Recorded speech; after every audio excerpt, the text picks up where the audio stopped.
బెంగళూరు మహాదేవపుర ప్రాంతంలో దారుణ ఘటన వెలుగులోకి వచ్చింది. త్రిపర్ణ పైక్ అనే బెంగాలీ మహిళ తన అపార్ట్మెంట్ లో పెంపుడు కుక్కను హతమార్చింది. దాని రక్తంతో క్షుద్ర పూజలు నిర్వహించినట్లు సమాచారం. స్థానికంగా సంచలనం రేపిన ఈ ఘటనపై పోలీసుల విచారణ సాగుతోంది.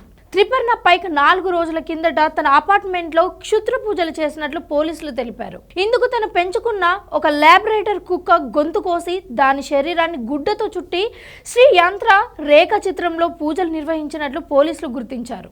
ఈ ఘటన చిన్నప్ప లేఅవుట్ లోని అపార్ట్మెంట్ లో జరిగింది. కుక్క కలేబరంతో గత 4 రోజులుగా ఇంట్లో ఉంది త్రిపర్ణ పైక్. అపార్ట్మెంట్ లో దేవతల చిత్రాలు, ఆరాధన వస్తువులు లభించాయి. స్థానికులు ఆమె అపార్ట్మెంట్ నుంచి దుర్వాసన రావడంతో బీబీఎంపీకి సమాచారం అందించారు. అధికారులు వెటర్నరీ డాక్టర్ రుద్రేష్ కుమార్తో కలిసి అపార్ట్మెంట్కు తనిఖీ చేసి ఒక కుక్క శవం, 2 నీరసంగా ఉన్న కుక్కలను కనుగొన్నారు.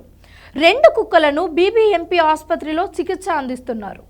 మహాదేవపుర పోలీసులు త్రిపర్ణ పైక్పై జంతు హింస నిరోధక చట్టం కింద కేసు ఫైల్ చేశారు.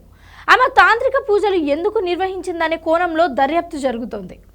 ప్రాథమిక విచారణలో ఆమె మానసిక స్థితిపై అనుమానాలు వ్యక్తమవుతున్నాయి. అధికారులకు సహకరించకపోవడమే కాకుండా ఆత్మహత్య బెదిరింపులు చేసినట్లు పోలీసులు తెలిపారు.